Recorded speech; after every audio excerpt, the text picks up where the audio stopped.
10년 만에 59만 명이 떠났습니다.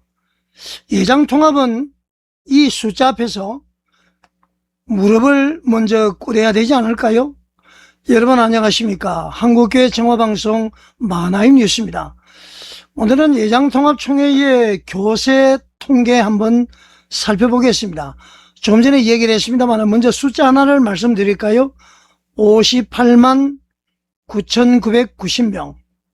여러분, 이 58만 9,990명은요, 예장통합총회의 지난 10년 동안에 감소한 교인 숫자입니다. CBS가 보도했었죠. 그리고 예장통합총회에서도 지금 발표를 해냈는데요. 예장통합통계위원회 자료에 따르면은 2025년 말이죠. 작년 기준입니다. 2025년 말 기준으로 봤을 때 전체 교인은 214만 910명으로 집계가 됐습니다. 그러니까 10년 전에 2016년도에는 말이죠. 273만 9천 명이었습니다. 그러니까 10년 사이에 약 한 59만 명, 비율로는 1.6%가 감소했습니다. 엄청난 숫자죠, 여러분. 좀 더 쉽게 설명을 하면은 교인 5명 중에 1명 이상이 사라졌다, 그런 것입니다. 자, 저는 오늘 이 숫자를 가지고요, 누구를 비난하려는 것이 아니에요. 뭐 총회장을 비난한다든가 예장통합총회를 비난한다, 그런 것은 아닙니다. 오히려 이 숫자 앞에서 우리 모두가 말이죠, 한번 자문을 했으면 좋겠습니다. 또 다른 사람에게도 한번 물었으면 좋겠어요. 여러분, 왜 도대체 이렇게 많은 사람이 교회를 떠났을까요? 현재 예장통합총회를 보면은 그 정도 떠난 게 다행이다, 더 떠났을 텐데, 이렇게 지금 이야기하시는 분들도 아마 계시지 않을까 싶습니다. 자, 여러분, 왜 교회를 떠났느냐? 이거보다도 더 중요한 질문이 있습니다. 무엇일까요, 여러분? 주님, 우리가 무엇을 잘못했습니까? 이거 예수님께 우리가 물어봐야 되는 것 아닙니까? 교인만 줄어드는 것이 아니에요. 교회 수도 줄어들었습니다. 예장통합산하교회가요, 9,315개 교회인데 전년보다도 31개가 감소를 했습니다.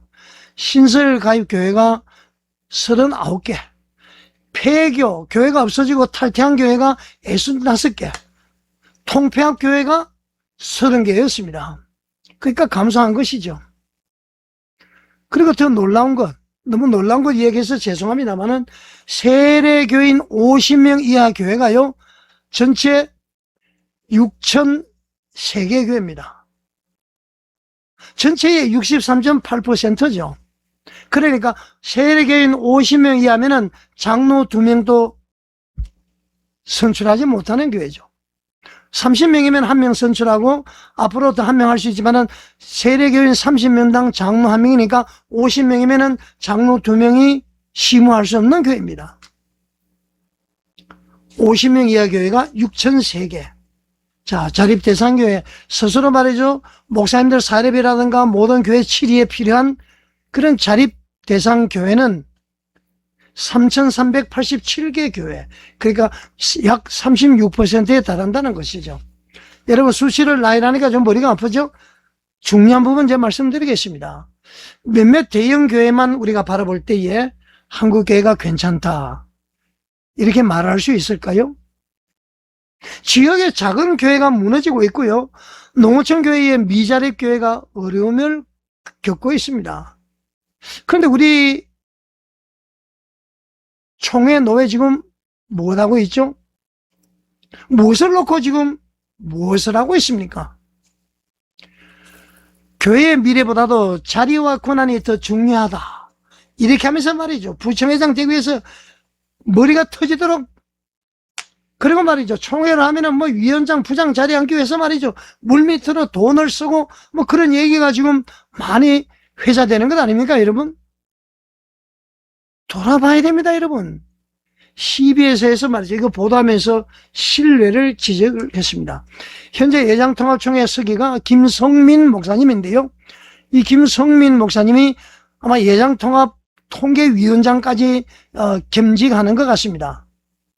이 김성민 목사님이 교세 감소의 중요한 원인 가운데 한 가지를 짚었는데요, 이 김성민 목사님은 정확하게 보시는 것 같습니다. 어떻게 진단했느냐? 한국교회가 사회적인 신뢰를 회복하지 못하고 있다. 그렇게 지적을 했습니다. 이 서기 목사님, 김성민 목사님 정확하게 보시는 것 같습니다. 이분이 흠결이 없다면은 앞으로 총회장을 좀 하면 좋겠습니다. 김성민 목사님이 총회장이 되면은 사회적인 신뢰를 회복하기 위해서 최선의 노력을 할 것 아닙니까? 그런데 여러분, 지금 예장통합총회 후보 3분 나온 분 중에 이 신뢰 회복, 재판국의 문제 한 사람도 언급하는 분이 없어요.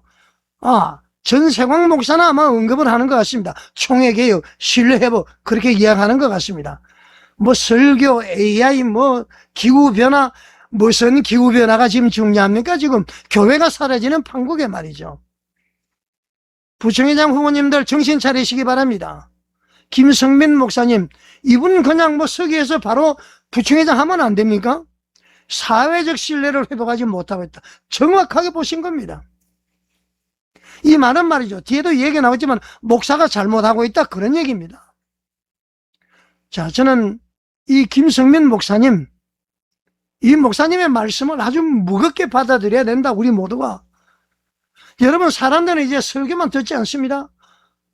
목회자가 어떻게 사는지를 보고 있어요. 목사님의 강대상의 말씀이 생활에서 연결이 되느냐 되지 않느냐, 이걸 보고 있는 것 같습니다. 목사님 설교 있죠? 대부분 목사님들 설교는 전부 성도들에게 해당되는 줄 아는데 그게 아니에요. 목사님의 설교는 제일 먼저 적용되어야 될 사람이 바로 자기 자신이라는 것을 알아야 됩니다. 목회자가 어떻게 사는지를 봅니다. 교회가 약자를 어떻게 대하는지도 보고 있습니다. 총회가 헌법을 지키는지, 재판이 공정한지, 문제가 생겼을 때에 책임지는 사람이 있는지 없는지를 불꽃 같은 눈동자로 지켜보고 있다, 이런 얘기입니다. 이거 제대로 안 되니까 말이죠, 사회적인 신뢰가 떨어지는 것이죠. 김성민 목사님, 진단은 그렇게 했는데 실질적으로 그렇게 하는지를 모르겠습니다. 제가 한번 인터뷰를 한번 해보고 싶습니다. 여러분, 교회가 말이죠, 세상을 향해서 정의와 도덕을 외치면서요, 정작 자기 안의 문제에는 눈을 감아버린다면은 누가 우리의 말을 신뢰하겠습니까? 대표적으로 말이죠, 김희식 총회장, 무인태를 몇 번을 갔다 왔는데 말이죠, 자기 부인과 불륜 당사자라고 되는 사람이 아니라고 주장하니까 아니다, 이렇게 해서 말이죠, 무죄를 선고했습니다. 황형찬 재판국 서기, 방훈술 총회 재판국장이 있을 때에. 지금 말이죠, 곳곳에 재판국에서 폭행 사건이 없었는데도 폭행 사건이 있었다. 노회에서 말이죠, 무죄만 상소를 했는데 엉뚱한 거 판결하고 말이죠, 한 장 갖다 줘라 부인하고 말이죠. 여러분, 신뢰는 말이 아니라 삶에서 만들어집니다. 목사님들의 삶에서 만들어지는 거예요. 총회장, 부총회장, 총회의 각부 부장들의 삶에서 만들어지는 것입니다. 자, 여러분, 그렇지만은 모든 원인을 방금 이야기한 것처럼 한 가지로 설명해서는 안 되겠죠. 사회적인 신뢰, 그것도 있지만은 12에서는 이렇게 얘기를 했습니다. 일부 교회의 정치적 극단화, 이거 역시 교인들의 이탈 요인 가운데 하나다, 그렇게 했는데, 여대교에 대해서는 여러 의견이 있을 수 있습니다. 교회가 말이죠, 사회적인 문제에 대해서 목소리를 내는 것, 그 자체를 잘못이라고 단정할 수는 없습니다. 반대로 말이죠, 특정 정치 진영과 교회가 지나치게 동일시 된다면은 복음보다도 정치가 앞서는 모습 보이는 거 역시 경계해야 됩니다. 대표적으로 여러분, 부활절 연합예배에 이재명 대통령이 가서 축사를 했습니다. 이 부활절 연합예배 행사 아닙니까? 그 사회를 우리 예장통합총회 부총회장 권영 목사님이 사회를 했습니다. 이런 것도 영향이 있지 않느냐, 그런 얘기인 것 같습니다. 여러분, 핵심은 뭐죠? 진보냐 보수냐가 아니에요. 예수 그리스도의 복음보다도 다른 무엇이 앞서고 있지도 않은가, 그겁니다. 여러분, 이 기준으로 우리는 모두 자신을 돌아봐야 됩니다. 예수 그리스도의 복음보다도 목사의 권위가 앞장선다면은 안 된다는 얘기죠. 그러지 않습니까, 여러분? 자, 교세가 줄어든 것을 변명하는 사람들은 저출산, 코로나, 이거 탓할 수도 있습니다. 그런데 그거 탓하면 안 됩니다. 변명이에요.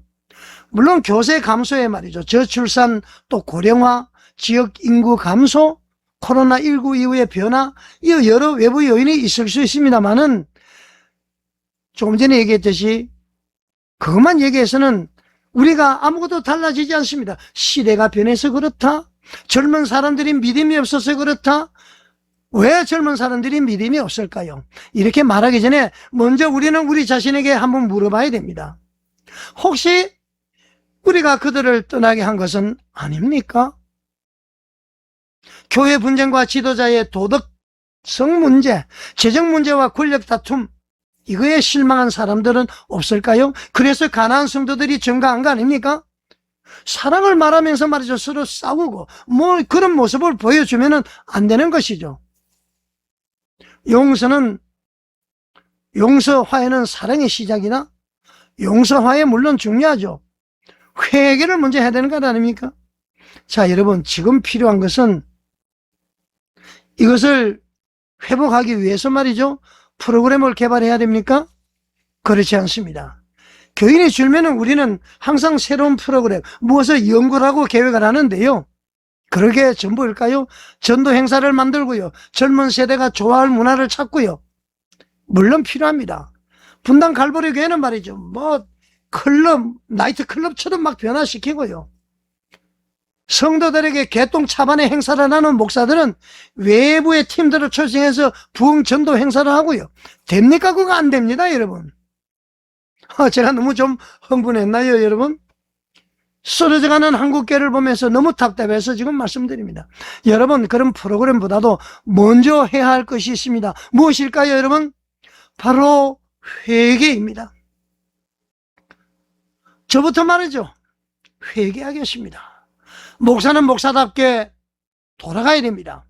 정체성을 회복해야 됩니다. 장로는 장로답게 돌아가고요. 총회는 총회답게 돌아가고요. 재판은 공정해야 되고 행정은 투명해야 됩니다. 잘못했으면 잘못했다고 인정을 하고요. 상처를 주었으면 사과를 해야 되는 것입니다. 교회가 여러분 다시 세상보다도 정직하고 공정하고 따뜻한 공동체가 되어야 합니다. 여러분 59만 명은 숫자가 아니라 사람이에요. 사람. 58만 9,990명 다 어디 갔습니까? 이 사람들 다 가난한 성도가 됐습니다. 이 사람들이 지옥길로 간다면 이건 누가 책임져야 됩니까? 목사님들 책임져야 되는 거 아닙니까? 58만 9,990명 이 숫자는 여러분 하나하나 사람이라는 것을 잊어버리지 마시기 바랍니다. 내 형제가 실족하면 차라리 연자 맷돌을 목에 담아서 바다에 빠뜨리우는 게 낫다고 그랬는데 우리 옆에서 예배 드렸던 사람일 수 있고요. 교회 학교 학생이 있을 수도 있고요. 우리의 자녀일 수도 있습니다. 58만 9,990명이 말이죠. 여러분 그들이 떠날 때 우리는 얼마나 이유를 물어보았습니까? 신방했습니까? 대화 나누어 보셨어요? 혹시 말이죠. 교회에 상처받은 사람에게 믿음이 부족하다. 믿음이 부족하기 때문에 떠났다. 이렇게 하지 않았습니까? 떠난 사람을 정죄하기 전에 교회가 먼저 자신을 돌아봐야 됩니다. 목사님들이 먼저 돌아봐야 됩니다. 장로님들이 먼저 돌아봐야 되는 것입니다. 저희 마하나임 뉴스는 항상 교회의 정화와 갱신을 외치고 있는데요. 110일에 예장통합총회에 요청합니다. 이번에 이 통계는 111회기 총회 때에 보고될 예정입니다. 총대 여러분께 요청드립니다. 이 숫자, 이 통계를 보고하는 것으로 절대 넘기지 말아 주십시오. 왜 10년 동안 59만 9,999명이 감소했는지 물어보십시오. 토론해 보십시오. 왜 다음 세대가 떠나는지 살펴주십시오. 왜 작은 교회가 무너지는지 고민해 주십시오. 그리고 무엇보다도요, 예장통합총회가 잃어버린 신뢰를 어떻게 회복할 것인지 논의해 주십시오.